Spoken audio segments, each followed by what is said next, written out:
You're watching Canadian Muslim News on Muslim Network TV. From Toronto, Ontario, this is Samia Sayed. Welcome to the show. Joining us very shortly is Brother Imran Hassan on some of the challenges he faced during the municipal elections as a South Asian Canadian. But first, let's take a look at some headlines. Muslim Advocacy Group organizes Islamic History Month. Emergencies Inquiry Act testimony reveals policing issues. Quebec Mosque official urges ban of semi-assault weapons. Chair of UN probe denies anti-Semitism accusations. And now the details. An event to celebrate Canadian Islamic History Month was organized yesterday at Parliament Hill in Ottawa by the National Council of Canadian Muslims. Several members of Parliament, including MP Salma Zahid, Federal Minister of Transport Omar Al-Ghabra, Federal Immigration Minister Sean Fraser, and the leader of the Conservative Party, Pierre Poilievre, were present. The occasion highlighted the contributions of the Muslim community in Canada and discussed ways to fight Islamophobia. After the event, Sean Fraser posted a tweet calling for a, quote, stronger and more inclusive Canada for all, where people can practice their faith without fear of persecution.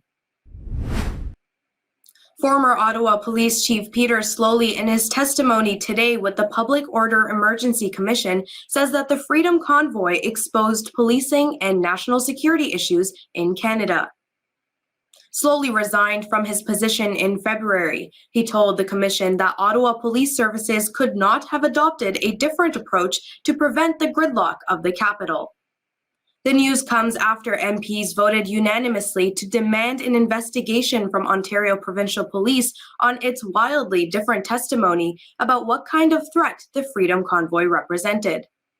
An ongoing inquiry of the Emergencies Act has heard witness statements from several law enforcement people, including Sloly. The co-founder of the Quebec City Mosque, Boufelda Ben Abdullah, has urged Canadian lawmakers to include a ban on assault-style semi-automatic weapons. In 2016, 6 worshippers were killed in a deadly shooting spree in the Quebec Mosque. The Canadian government recently banned the use of 1,500 types of firearms in May 2020 under Bill C-21, which includes a national freeze on handguns. Ben Abdullah appeared last week before the House of Commons Public Safety Committee. He says he was assured earlier that an amendment to Bill C-21 to clearly define and outlaw assault-style weapons was forthcoming. Ben Abdullah says, quote, "The government needs to do this." The head of a UN probe hit back at an Israeli envoy's anti-Semitism accusations, saying, quote, "We should not be subjected to abuse such as this."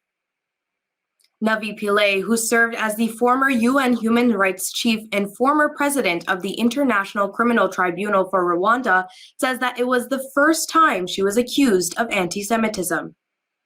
She is part of a 3-person UN independent inquiry into occupied Palestine, after their report to the UN panel found that Israeli occupation of Palestinian territory is now unlawful under international law due to its permanence and the Israeli government's de facto annexation policies.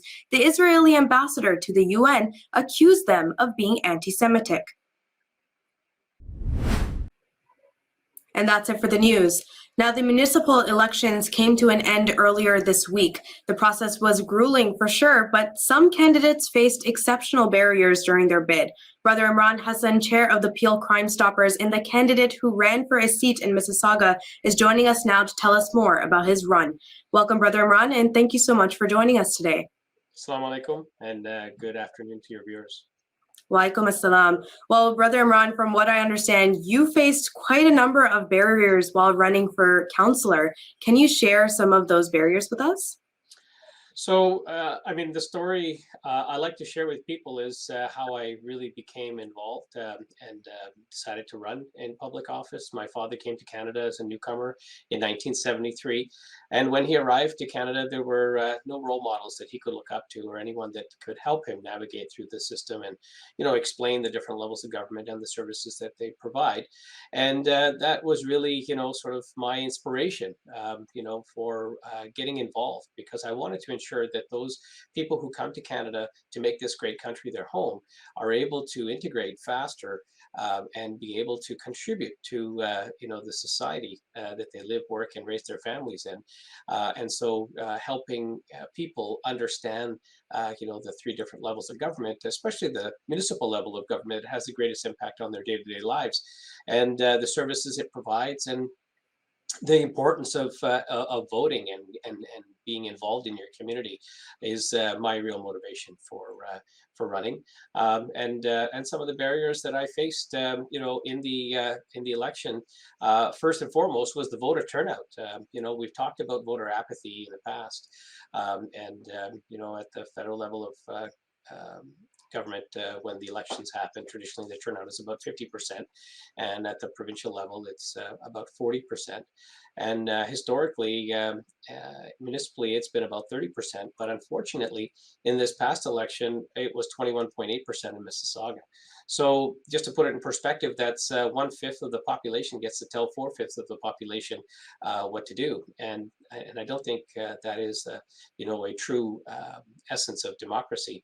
Mhm. So If only people, 20% of people around are voting, why do you think people are so hesitant to come out and actually vote? There's many factors. I'm going to say, there are people who've, as newcomers, come to Canada from countries of origin where they may have faced, reservations and maybe even fear of voting because of the consequences of what happens in those countries. And when they come to Canada, they're reluctant to vote because they still have that reservation and fear about the consequences of voting. Here voting is, very transparent and the ballot is secret, so it's not something that's disclosed. I mean, we know that you voted, but we don't know who you voted for. So there is that protection and anonymity. I think another one of the factors of voter turnout is the lack of knowledge and understanding of the importance of the local level of government and the services it provides. And I use the illustration to people when they ask. I say, when you wake up in the morning and you brush your teeth or you do wudu, the water that you're using is a municipal service. And when you are driving yourself to work or school in the morning, the roads that you're driving on, those are municipal services. The sidewalk that's cleared in the wintertime so you and I can enjoy a safe walk is also a municipal service. And heaven forbid, if you had to call the emergency services like police, fire, and paramedics, those are all municipal services. So as you can see, there's so many ways the municipal government engages the public, not just daily but hourly. And yet people are still very motivated to go out and rightfully so, help elect their new prime minister or their new premier. But when it comes to electing their local representative, the turnout is so very low. It's Mhm, very disheartening. mhm. Now, I've seen you captured just why municipal elections are so important to vote in, but tell me more about your journey in the voting in the bidding process. I heard some news about your signs being damaged or stolen, or even you getting some negative comments while you were visiting door to door. Can you share more about that and how your reaction was to actions such as those? So there was a situation where my lawn signs were being vandalized and even stolen.